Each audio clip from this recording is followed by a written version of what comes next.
英語聞き流しリスニング、英語テキストと MP3 音声ダウンロードは、ホームページからご利用いただけます。88thpp.com、88thpp.com。 8. The Adventure of the Speckled Band. On glancing over my notes of the 70-odd cases in which I have during the last 8 years studied the methods of my friend Sherlock Holmes, I find many tragic, some comic, a large number merely strange, but none commonplace. For, working as he did rather for the love of his art than for the acquirement of wealth, he refused to associate himself with any investigation which did not tend towards the unusual, and even the fantastic. Of all these varied cases, however, I cannot recall any which presented more singular features than that which was associated with the well-known Surrey family of the Roylotts of Stoke Moran. The events in question occurred in the early days of my association with Holmes, when we were sharing rooms as bachelors in Baker Street. It is possible that I might have placed them upon record before, but a promise of secrecy was made at the time, from which I have only been freed during the last month by the untimely death of the lady to whom the pledge was given. It is perhaps as well that the facts should now come to light, for I have reasons to know that there are widespread rumors as to the death of Dr. Grimesby Roylott which tend to make the matter even more terrible than the truth. It was early in April in the year 83 that I woke one morning to find Sherlock Holmes standing, fully dressed, by the side of my bed. He was a late riser, as a rule, and as the clock on the mantelpiece showed me that it was only 7:15, I blinked up at him in some surprise, and perhaps just a little resentment, for I was myself regular in my habits. "Very sorry to knock you up, Watson," said he, "but it's the common lot this morning. Mrs. Hudson has been knocked up," she retorted upon me, "and I on you." "What is it, then, a fire?" "No, a client. It seems that a young lady has arrived in a considerable state of excitement, who insists upon seeing me. She is waiting now in the sitting room.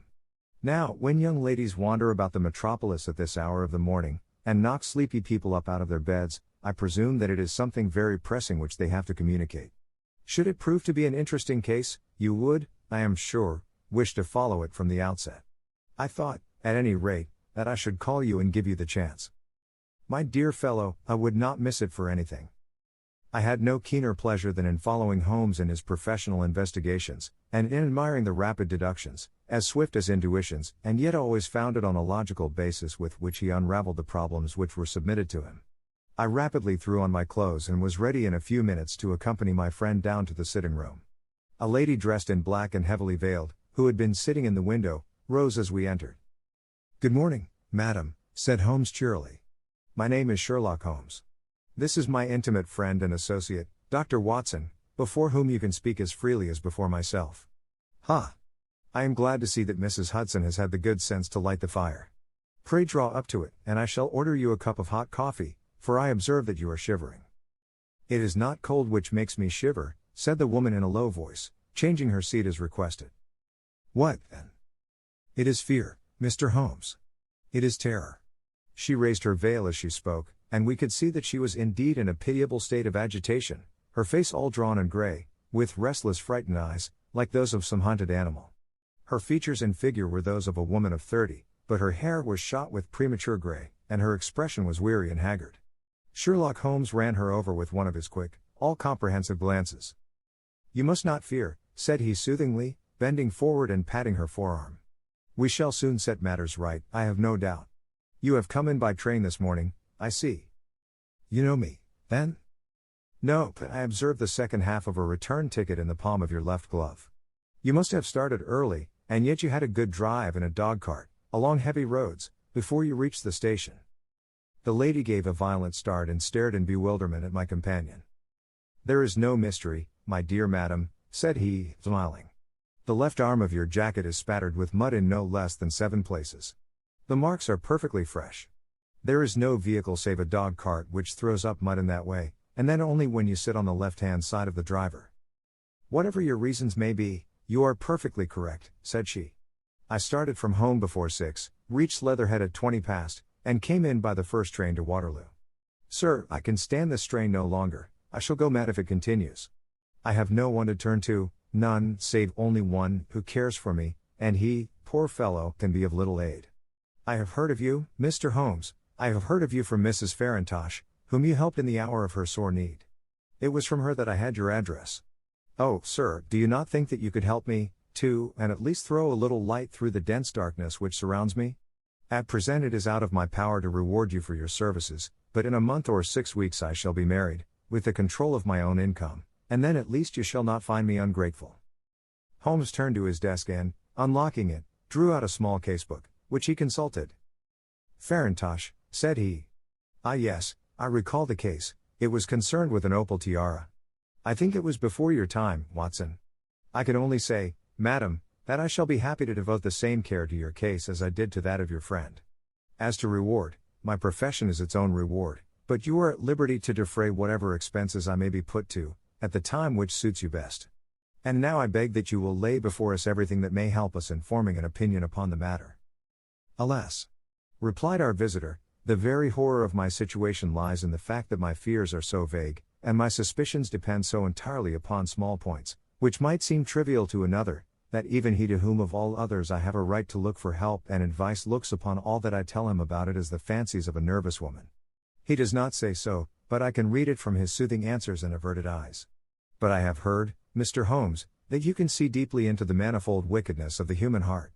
You may advise me how to walk amid the dangers which encompass me." "I am all attention, madam. My name is Helen Stoner, and I am living with my stepfather, who is the last survivor of one of the oldest Saxon families in England, the Roylotts of Stoke Moran, on the western border of Surrey." Holmes nodded his head. "The name is familiar to me," said he. "The family was at one time among the richest in England, and the estates extended over the borders into Berkshire in the north, and Hampshire in the west. In the last century, however, 4 successive heirs were of a dissolute and wasteful disposition, and the family ruin was eventually completed by a gambler in the days of the Regency. Nothing was left save a few acres of ground, and the 200-year-old house, which is itself crushed under a heavy mortgage. The last squire dragged out his existence there, living the horrible life of an aristocratic pauper, but his only son, my stepfather, seeing that he must adapt himself to the new conditions, obtained an advance from a relative, which enabled him to take a medical degree and went out to Calcutta, where, by his professional skill and his force of character, he established a large practice. In a fit of anger, however, caused by some robberies which had been perpetrated in the house, he beat his native butler to death and narrowly escaped a capital sentence. As it was, he suffered a long term of imprisonment and afterwards returned to England a morose and disappointed man. When Dr. Roylott was in India he married my mother, Mrs. Stoner, the young widow of Major General Stoner, of the Bengal Artillery. My sister Julia and I were twins, and we were only 2 years old at the time of my mother's remarriage. She had a considerable sum of money, not less than £1,000 a year, and this she bequeathed to Dr. Roylott entirely while we resided with him, with a provision that a certain annual sum should be allowed to each of us in the event of our marriage. Shortly after our return to England my mother died. She was killed 8 years ago in a railway accident near Crewe. Dr. Roylott then abandoned his attempts to establish himself in practice in London and took us to live with him in the old ancestral house at Stoke Moran.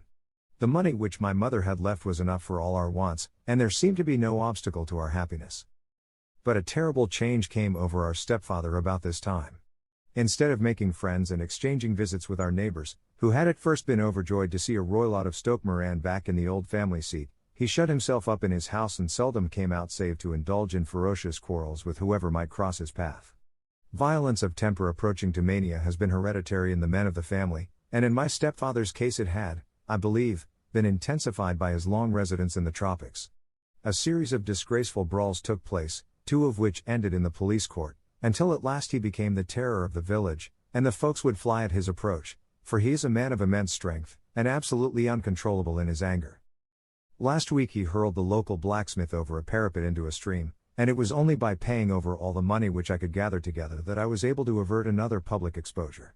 He had no friends at all save the wandering gypsies, and he would give these vagabonds leave to encamp upon the few acres of bramble-covered land which represent the family estate, and would accept in return the hospitality of their tents, wandering away with them sometimes for weeks on end.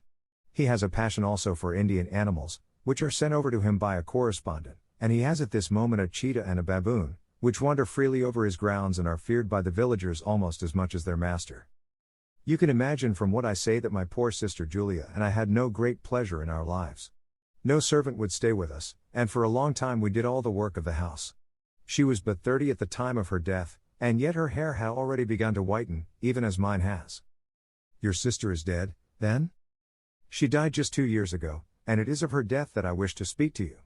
You can understand that, living the life which I have described, we were little likely to see anyone of our own age and position. We had, however, an aunt, my mother's maiden sister, Miss Honoria Westphale, who lives near Harrow, and we were occasionally allowed to pay short visits at this lady's house. Julia went there at Christmas 2 years ago, and met there a half-pay major of Marines, to whom she became engaged. My stepfather learned of the engagement when my sister returned and offered no objection to the marriage, but within a fortnight of the day which had been fixed for the wedding, the terrible event occurred which has deprived me of my only companion. Sherlock Holmes had been leaning back in his chair with his eyes closed and his head sunk in a cushion, but he half opened his lids now and glanced across at his visitor. "Pray be precise as to details," said he. "It is easy for me to be so, for every event of that dreadful time is seared into my memory. The manor house is, as I have already said, very old, and only one wing is now inhabited. The bedrooms in this wing are on the ground floor, the sitting rooms being in the central block of the buildings. Of these bedrooms the first is Dr. Roylott's, the second my sister's, and the third my own. There is no communication between them, but they all open out into the same corridor. Do I make myself plain?" "Perfectly so. The windows of the 3 rooms open out upon the lawn." That fatal night Dr. Roylott had gone to his room early, though we knew that he had not retired to rest, for my sister was troubled by the smell of the strong Indian cigars which it was his custom to smoke. She left her room, therefore, and came into mine, where she sat for some time, chatting about her approaching wedding. At 11 o'clock she rose to leave me, but she paused at the door and looked back. "Tell me, Helen," said she, "have you ever heard anyone whistle in the dead of the night?" "Never," said I. "I suppose that you could not possibly whistle, yourself, in your sleep?" "Certainly not. But why?" "Because during the last few nights I have always, about 3 in the morning, heard a low, clear whistle. I am a light sleeper, and it has awakened me. I cannot tell where it came from, perhaps from the next room, perhaps from the lawn. I thought that I would just ask you whether you had heard it." "No, I have not. It must be those wretched gypsies in the plantation." "Very likely. And yet if it were on the lawn, I wonder that you did not hear it also." "Ah, but I sleep more heavily than you." "Well, it is of no great consequence, at any rate." She smiled back at me, closed my door, and a few moments later I heard her key turn in the lock. "Indeed," said Holmes. "Was it your custom always to lock yourselves in at night?" "Always." "And why?" "I think that I mentioned to you that the doctor kept a cheetah and a baboon.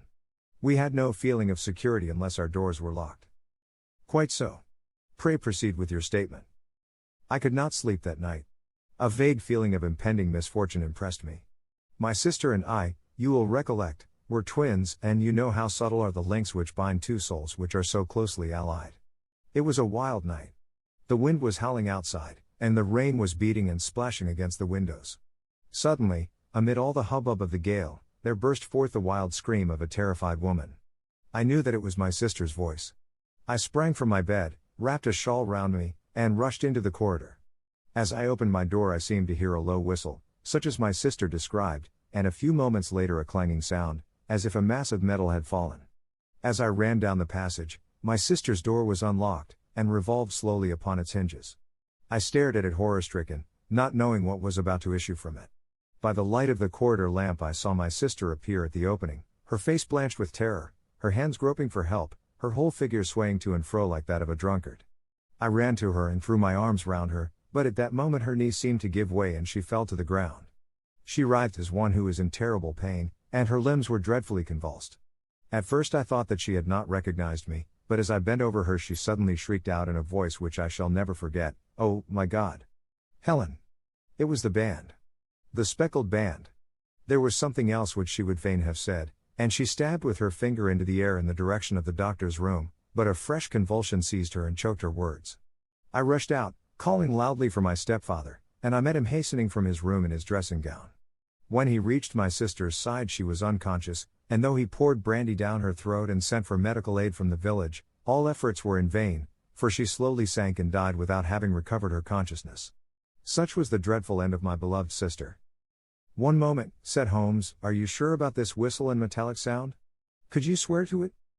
"That was what the county coroner asked me at the inquiry. It is my strong impression that I heard it, and yet, among the crash of the gale and the creaking of an old house, I may possibly have been deceived." "Was your sister dressed?" "No, she was in her nightdress. In her right hand was found the charred stump of a match, and in her left a matchbox." showing that she had struck a light and looked about her when the alarm took place. That is important. And what conclusions did the coroner come to? He investigated the case with great care, for Dr. Roylott's conduct had long been notorious in the county, but he was unable to find any satisfactory cause of death. My evidence showed that the door had been fastened upon the inner side, and the windows were blocked by old-fashioned shutters with broad iron bars, which were secured every night.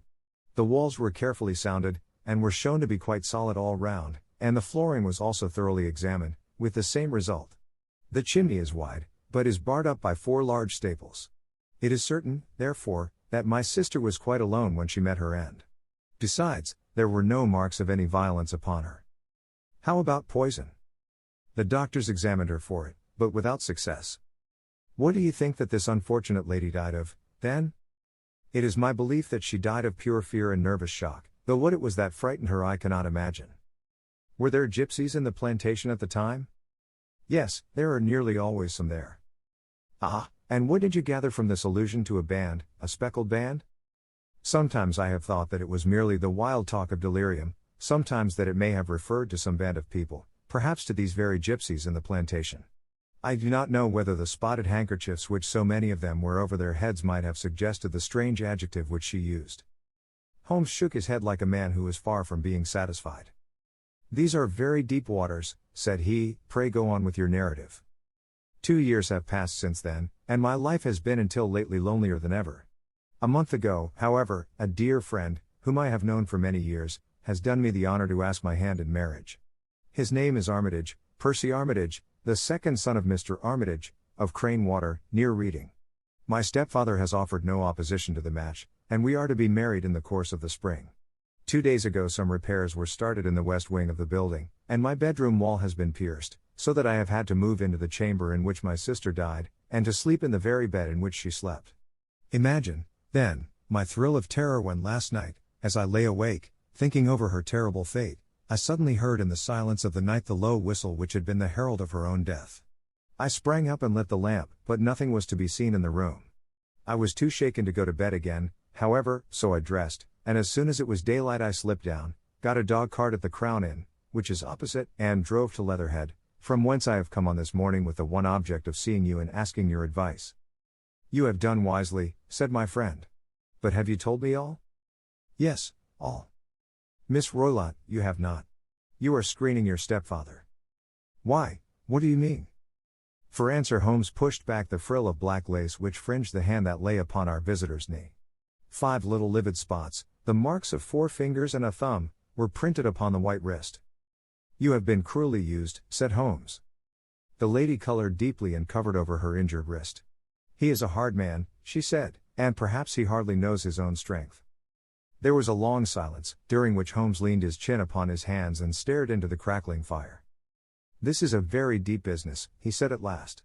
There are 1,000 details which I should desire to know before I decide upon our course of action. Yet we have not a moment to lose. If we were to come to Stoke Moran today, would it be possible for us to see over these rooms without the knowledge of your stepfather? As it happens, he spoke of coming into town today upon some most important business. It is probable that he will be away all day, and that there would be nothing to disturb you. We have a housekeeper now, but she is old and foolish, and I could easily get her out of the way. Excellent. You are not averse to this trip, Watson? By no means. Then we shall both come. What are you going to do yourself? I have 1 or 2 things which I would wish to do now that I am in town. But I shall return by the 12 o'clock train, so as to be there in time for your coming. And you may expect us early in the afternoon. I have myself some small business matters to attend to. Will you not wait and breakfast? No, I must go. My heart is lightened already since I have confided my trouble to you. I shall look forward to seeing you again this afternoon. She dropped her thick black veil over her face and glided from the room. And what do you think of it all, Watson? Asked Sherlock Holmes, leaning back in his chair. It seems to me to be a most dark and sinister business. Dark enough and sinister enough. Yet if the lady is correct in saying that the flooring and walls are sound, and that the door, window, and chimney are impassable, then her sister must have been undoubtedly alone when she met her mysterious end. What becomes, then, of these nocturnal whistles, and what of the very peculiar words of the dying woman? I cannot think. When you combine the ideas of whistles at night, The presence of a band of gypsies who are on intimate terms with this old doctor, the fact that we have every reason to believe that the doctor has an interest in preventing his stepdaughter's marriage, the dying allusion to a band, and, finally, the fact that Miss Helen Stoner heard a metallic clang, which might have been caused by one of those metal bars that secure the shutters falling back into its place. I think that there is good ground to think that the mystery may be cleared along those lines. But what, then, did the gypsies do? I cannot imagine. I see many objections to any such theory. And so do I. It is precisely for that reason that we are going to Stoke Moran this day. I want to see whether the objections are fatal, or if they may be explained away. But what in the name of the devil? The ejaculation had been drawn from my companion by the fact that our door had been suddenly dashed open, and that a huge man had framed himself in the aperture. His costume was a peculiar mixture of the professional and of the agricultural, having a black top hat, a long frock coat, and a pair of high gaiters, with a hunting crop swinging in his hand. So tall was he that his hat actually brushed the crossbar of the doorway, and his breadth seemed to span it across from side to side. A large face, seared with 1,000 wrinkles, burned yellow with the sun, and marked with every evil passion, was turned from one to the other of us, while his deep-set, bile-shot eyes, and his high, thin, fleshless nose, gave him somewhat the resemblance to a fierce old bird of prey. "Which of you is Holmes?" asked this apparition. "My name, sir, but you have the advantage of me," said my companion quietly. "I am Dr. Grimesby Roylott, of Stoke Moran." "Indeed, doctor," said Holmes blandly. "Pray take a seat." "I will do nothing of the kind. My stepdaughter has been here. I have traced her. What has she been saying to you?" "It is a little cold for the time of the year," said Holmes. "What has she been saying to you?" screamed the old man furiously. "But I have heard that the crocuses promise well," continued my companion imperturbably. "Ha! You put me off, do you?" said our new visitor, taking a step forward and shaking his hunting crop. "I know you, you scoundrel. I have heard of you before. You are Holmes, the meddler." My friend smiled. "Holmes, the busybody." His smile broadened. "Holmes, the Scotland Yard Jack in office." Holmes chuckled heartily. "Your conversation is most entertaining," said he. "When you go out, close the door, for there is a decided draught. I will go when I have had my say. Don't you dare to meddle with my affairs. I know that Miss Stoner has been here. I traced her. I am a dangerous man to fall foul of. See here." He stepped swiftly forward, seized the poker, and bent it into a curve with his huge brown hands. "See that you keep yourself out of my grip," he snarled, and hurling the twisted poker into the fireplace he strode out of the room. "He seems a very amiable person," said Holmes, laughing. "I am not quite so bulky, but if he had remained I might have shown him that my grip was not much more feeble than his own." As he spoke he picked up the steel poker and, with a sudden effort, straightened it out again. "Fancy his having the insolence to confound me with the official detective force. This incident gives zest to our investigation, however, and I only trust that our little friend will not suffer from her imprudence in allowing this brute to trace her. And now, Watson, we shall order breakfast, and afterwards I shall walk down to Doctors' Commons, where I hope to get some data which may help us in this matter." It was nearly 1 o'clock when Sherlock Holmes returned from his excursion. He held in his hand a sheet of blue paper, scrawled over with notes and figures. "I have seen the will of the deceased wife," said he. "To determine its exact meaning I have been obliged to work out the present prices of the investments with which it is concerned. The total income, which at the time of the wife's death was little short of £1,100, is now, through the fall in agricultural prices, not more than £750. Each daughter can claim an income of £250, in case of marriage. It is evident, therefore, that if both girls had married, this beauty would have had a mere pittance, while even one of them would cripple him to a very serious extent. My morning's work has not been wasted, since it is proved that he has the very strongest motives for standing in the way of anything of the sort. And now, Watson, this is too serious for dawdling, especially as the old man is aware that we are interesting ourselves in his affairs, so if you are ready, we shall call a cab and drive to Waterloo. I should be very much obliged if you would slip your revolver into your pocket. And Ely's number 2 is an excellent argument with gentlemen who can twist steel pokers into knots. That and a toothbrush are, I think, all that we need." At Waterloo we were fortunate in catching a train for Leatherhead, where we hired a trap at the station inn and drove for 4 or 5 miles through the lovely Surrey lanes. It was a perfect day, with a bright sun and a few fleecy clouds in the heavens. The trees in wayside hedges were just throwing out their first green shoots, and the air was full of the pleasant smell of the moist earth. To me at least there was a strange contrast between the sweet promise of the spring and the sinister quest upon which we were engaged. My companion sat in the front of the trap, his arms folded, his hat pulled down over his eyes, and his chin sunk upon his breast, buried in the deepest thought. Suddenly, however, he started, tapped me on the shoulder, and pointed over the meadows. "Look there," said he. A heavily timbered park stretched up in a gentle slope, thickening into a grove at the highest point. From amid the branches there jutted out the grey gables and a high roof tree of a very old mansion. "Stoke Moran?" said he. "Yes, sir, that be the house of Dr. Grimesby Roylott," remarked the driver. "There is some building going on there," said Holmes, "that is where we are going." "There's the village," said the driver, pointing to a cluster of roofs some distance to the left, "but if you want to get to the house, you'll find it shorter to get over this stile, and so by the footpath over the fields. There it is, where the lady is walking." "And the lady, I fancy, is Miss Stoner," observed Holmes, shading his eyes. "Yes, I think we had better do as you suggest." We got off, paid our fare, and the trap rattled back on its way to Leatherhead. "I thought it as well," said Holmes as we climbed the stile, "that this fellow should think we had come here as architects, or on some definite business. It may stop his gossip. Good afternoon, Miss Stoner. You see that we have been as good as our word." Our client of the morning had hurried forward to meet us with a face which spoke her joy.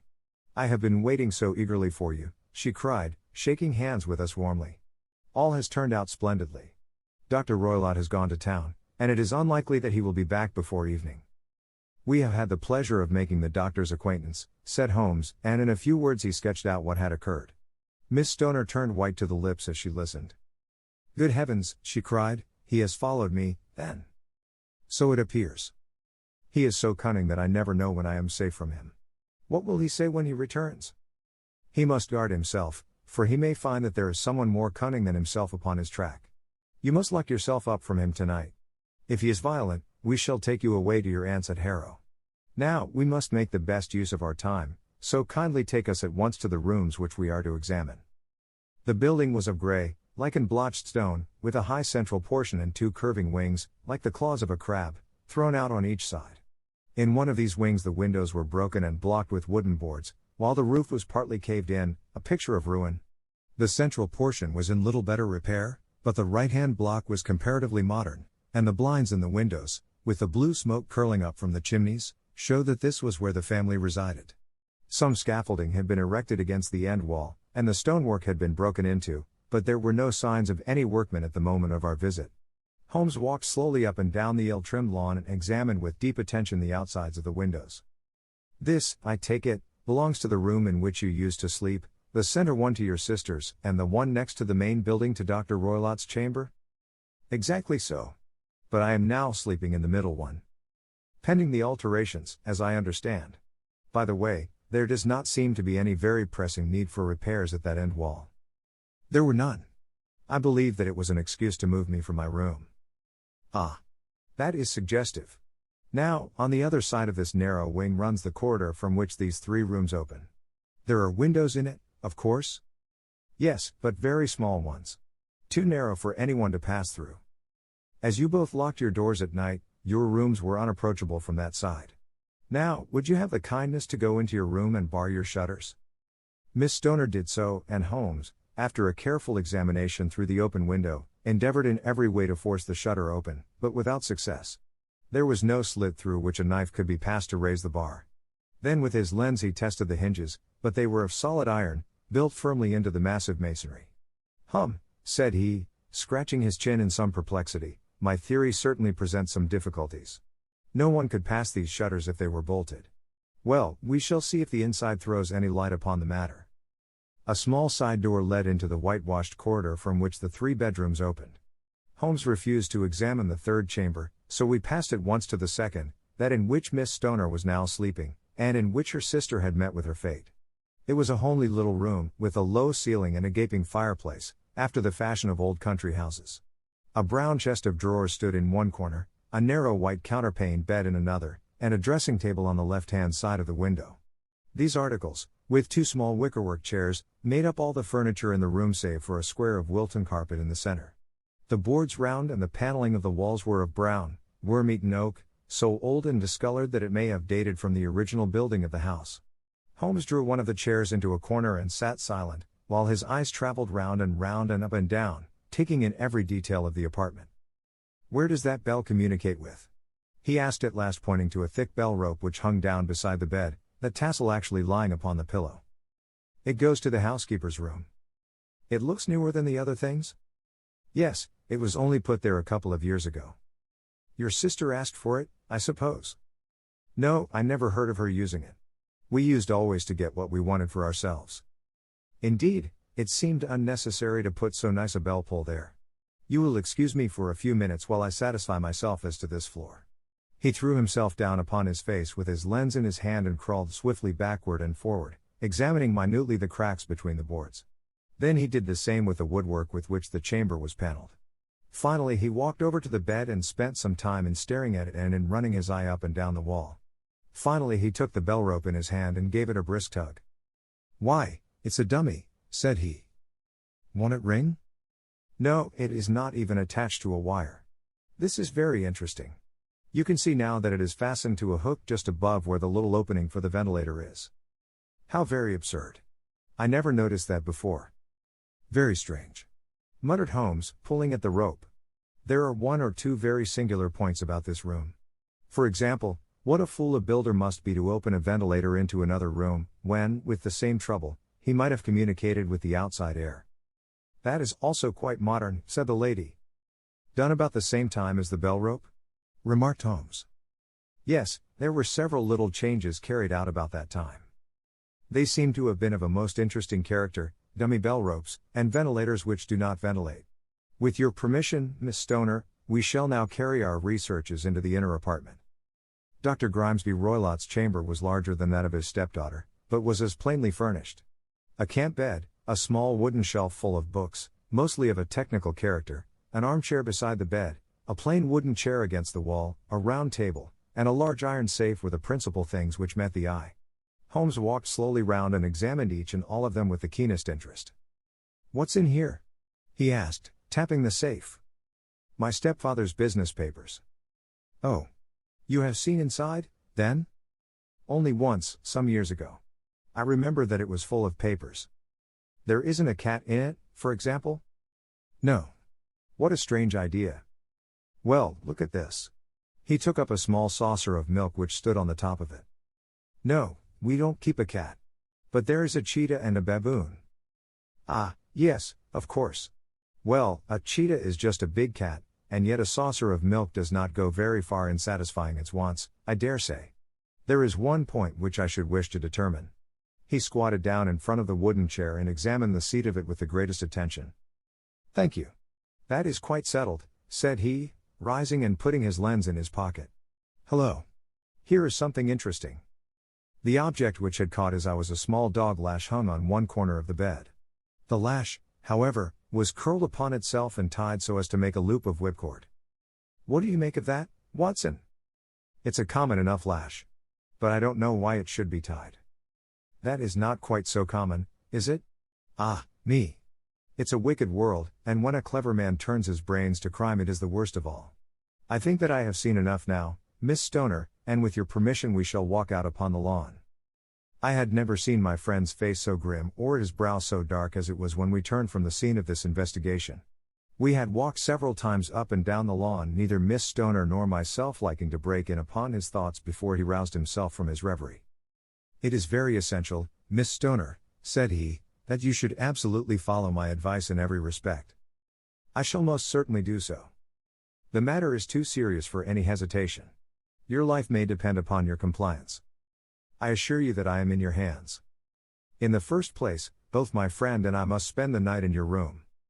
Both Miss Stoner and I gazed at him in astonishment. "Yes, it must be so. Let me explain. I believe that that is the village inn over there?" "Yes, that is the Crown." "Very good. Your windows would be visible from there?" "Certainly. You must confine yourself to your room, on pretense of a headache, when your stepfather comes back. Then when you hear him retire for the night, you must open the shutters of your window, undo the hasp, put your lamp there as a signal to us, and then withdraw quietly with everything which you are likely to want into the room which you used to occupy. I have no doubt that, in spite of the repairs, you could manage there for one night." "Oh, yes, easily. The rest you will leave in our hands. But what will you do? We shall spend the night in your room, and we shall investigate the cause of this noise which has disturbed you. I believe, Mr. Holmes, that you have already made up your mind, said Miss Stoner, laying her hand upon my companion's sleeve. Perhaps I have. Then, for pity's sake, tell me what was the cause of my sister's death. I should prefer to have clearer proofs before I speak. You can at least tell me whether my own thought is correct, and has she died from some sudden fright? No, I do not think so. I think that there was probably some more tangible cause. And now, Miss Stoner, we must leave you, for if Dr. Roylott returned and saw us, our journey would be in vain. Goodbye, and be brave, for if you will do what I have told you, you may rest assured that we shall soon drive away the dangers that threaten you. Sherlock Holmes and I had no difficulty in engaging a bedroom and sitting room at the Crown Inn. They were on the upper floor, and from our window we could command a view of the Avenue Gate, and of the inhabited wing of Stoke Moran Manor House. At dusk we saw Dr. Grimesby Roylott drive past, his huge form looming up beside the little figure of the lad who drove him. The boy had some slight difficulty in undoing the heavy iron gates, and we heard the hoarse roar of the doctor's voice and saw the fury with which he shook his clenched fists at him. The trap drove on, and a few minutes later we saw a sudden light spring up among the trees as the lamp was lit in one of the sitting rooms. Do you know, Watson, said Holmes as we sat together in the gathering darkness, I have really some scruples as to taking you tonight. There is a distinct element of danger. Can I be of assistance? Your presence might be invaluable. Then I shall certainly come. It is very kind of you. You speak of danger. You have evidently seen more in these rooms than was visible to me. No, but I fancy that I may have deduced a little more. I imagine that you saw all that I did. I saw nothing remarkable save the bell rope, and what purpose that could answer I confess is more than I can imagine. You saw the ventilator, too? Yes, but I do not think that it is such a very unusual thing to have a small opening between two rooms. It was so small that a rat could hardly pass through. I knew that we should find a ventilator before ever we came to Stoke Moran. My dear Holmes. Oh, yes, I did. You remember in her statement she said that her sister could smell Dr. Roylott's cigar. Now, of course that suggested at once that there must be a communication between the two rooms. It could only be a small one, or it would have been remarked upon at the coroner's inquiry. I deduced a ventilator. But what harm can there be in that? Well, there is at least a curious coincidence of dates. A ventilator is made, a cord is hung, and a lady who sleeps in the bed dies. Does not that strike you?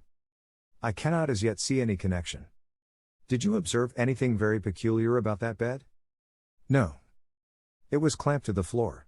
Did you ever see a bed fastened like that before? I cannot say that I have. The lady could not move her bed. It must always be in the same relative position to the ventilator and to the rope, or so we may call it, since it was clearly never meant for a bell pull. Holmes, I cried, I seem to see dimly what you are hinting at.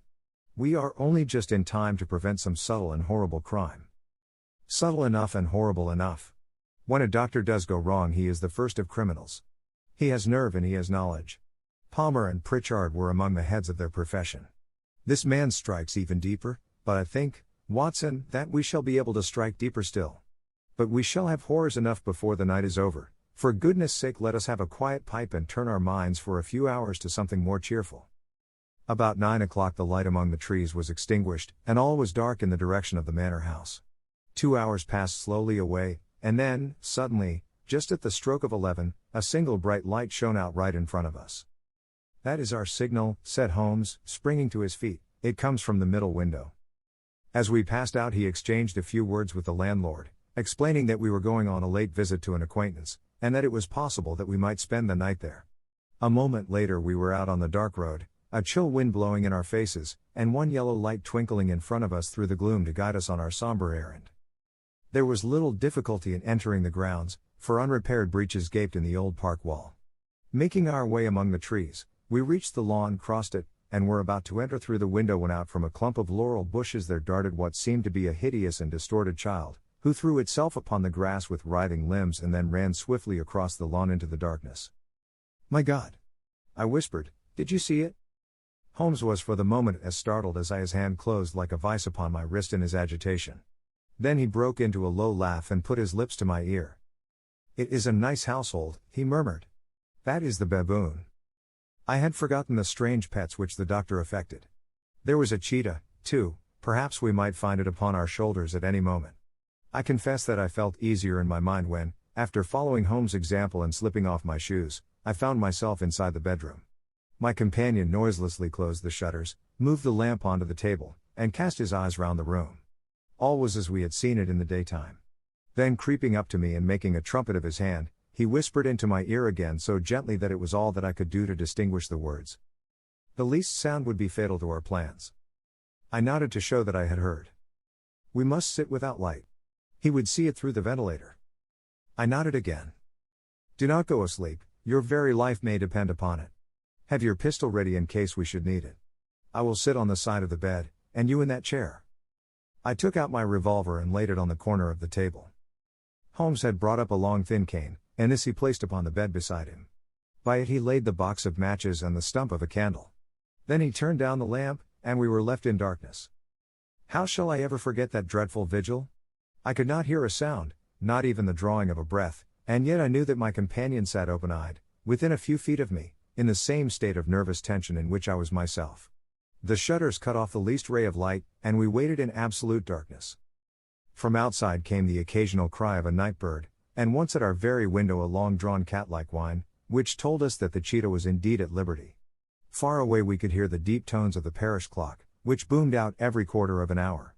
How long they seemed, those quarters! 12 struck, and 1 and 2 and 3, and still we sat waiting silently for whatever might befall. Suddenly there was the momentary gleam of a light up in the direction of the ventilator, which vanished immediately, but was succeeded by a strong smell of burning oil and heated metal. Someone in the next room had lit a dark lantern. I heard a gentle sound of movement, and then all was silent once more, though the smell grew stronger. For half an hour I sat with straining ears. Then suddenly another sound became audible, a very gentle, soothing sound, like that of a small jet of steam escaping continually from a kettle. The instant that we heard it, Holmes sprang from the bed, struck a match, and lashed furiously with his cane at the bell pull. You see it, Watson? He yelled. You see it? But I saw nothing. At the moment when Holmes struck the light I heard a low, clear whistle, but the sudden glare flashing into my weary eyes made it impossible for me to tell what it was at which my friend lashed so savagely. I could, however, see that his face was deadly pale and filled with horror and loathing. He had ceased to strike and was gazing up at the ventilator when suddenly there broke from the silence of the night the most horrible cry to which I have ever listened. It swelled up louder and louder, a hoarse yell of pain and fear and anger all mingled in the one dreadful shriek. They say that away down in the village, and even in the distant parsonage, that cry raised the sleepers from their beds. It struck cold to our hearts, and I stood gazing at Holmes, and he at me, until the last echoes of it had died away into the silence from which it rose. What can it mean? I gasped. It means that it is all over, Holmes answered. And perhaps, after all, it is for the best. Take your pistol, and we will enter Dr. Roylott's room. With a grave face he lit the lamp and led the way down the corridor. Twice he struck at the chamber door without any reply from within. Then he turned the handle and entered, I at his heels, with the cocked pistol in my hand. It was a singular sight which met our eyes. On the table stood a dark lantern with the shutter half open, throwing a brilliant beam of light upon the iron safe, the door of which was ajar. Beside this table, on the wooden chair, sat Dr. Grimesby Roylott clad in a long grey dressing gown, his bare ankles protruding beneath, and his feet thrust into red heelless Turkish slippers. Across his lap lay the short stock with the long lash which we had noticed during the day. His chin was cocked upward and his eyes were fixed in a dreadful, rigid stare at the corner of the ceiling. Round his brow he had a peculiar yellow band, with brownish speckles, which seemed to be bound tightly round his head. As we entered he made neither sound nor motion. The band. The speckled band, whispered Holmes. I took a step forward. In an instant his strange headgear began to move, and there reared itself from among his hair the squat diamond-shaped head and puffed neck of a loathsome serpent. It is a swamp adder, cried Holmes, the deadliest snake in India. He has died within 10 seconds of being bitten. Violence does, in truth, recoil upon the violent, and the schemer falls into the pit which he digs for another. Let us thrust this creature back into its den, and we can then remove Miss Stoner to some place of shelter and let the county police know what has happened. As he spoke he drew the dog whip swiftly from the dead man's lap, and throwing the noose round the reptile's neck he drew it from its horrid perch and, carrying it at arm's length, threw it into the iron safe, which he closed upon it. Such are the true facts of the death of Dr. Grimesby Roylott, of Stoke Moran. It is not necessary that I should prolong a narrative which has already run to too great a length by telling how we broke the sad news to the terrified girl, how we conveyed her by the morning train to the care of her good aunt at Harrow, of how the slow process of official inquiry came to the conclusion that the doctor met his fate while indiscreetly playing with a dangerous pet. The little which I had yet to learn of the case was told me by Sherlock Holmes as we traveled back next day. I had, said he, come to an entirely erroneous conclusion which shows, my dear Watson, how dangerous it always is to reason from insufficient data. The presence of the gypsies, and the use of the word band, which was used by the poor girl, no doubt, to explain the appearance which she had caught a hurried glimpse of by the light of her match, were sufficient to put me upon an entirely wrong scent. I can only claim the merit that I instantly reconsidered my position when, however, it became clear to me that whatever danger threatened an occupant of the room could not come either from the window or the door. My attention was speedily drawn, as I have already remarked to you, to this ventilator, and to the bell rope which hung down to the bed. The discovery that this was a dummy, and that the bed was clamped to the floor, instantly gave rise to the suspicion that the rope was there as a bridge for something passing through the hole and coming to the bed. The idea of a snake instantly occurred to me, and when I coupled it with my knowledge that the doctor was furnished with a supply of creatures from India, I felt that I was probably on the right track. The idea of using a form of poison which could not possibly be discovered by any chemical test was just such a one as would occur to a clever and ruthless man who had had an Eastern training. The rapidity with which such a poison would take effect would also, from his point of view, be an advantage. It would be a sharp-eyed coroner, indeed, who could distinguish the two little dark punctures which would show where the poison fangs had done their work. Then I thought of the whistle. Of course he must recall the snake before the morning light revealed it to the victim. He had trained it, probably by the use of the milk which we saw, to return to him when summoned. He would put it through this ventilator at the hour that he thought best, with the certainty that it would crawl down the rope and land on the bed. It might or might not bite the occupant, perhaps she might escape every night for a week, but sooner or later she must fall a victim. I had come to these conclusions before ever I had entered his room. An inspection of his chair showed me that he had been in the habit of standing on it, which of course would be necessary in order that he should reach the ventilator. The sight of the safe, the saucer of milk, and the loop of whipcord were enough to finally dispel any doubts which may have remained. The metallic clang heard by Miss Stoner was obviously caused by her stepfather hastily closing the door of his safe upon its terrible occupant. Having once made up my mind, you know the steps which I took in order to put the matter to the proof. I heard the creature hiss as I have no doubt that you did also, and I instantly lit the light and attacked it. With the result of driving it through the ventilator. And also with the result of causing it to turn upon its master at the other side. Some of the blows of my cane came home and roused its snakish temper, so that it flew upon the first person it saw. In this way I am no doubt indirectly responsible for Dr. Grimesby Roylott's death, and I cannot say that it is likely to weigh very heavily upon my conscience. 物語の続きは、ホームページからお聞きいただけます。また、テキスト、MP3 ダウンロードも合わせてご利用ください。88thpp.com 88thpp.com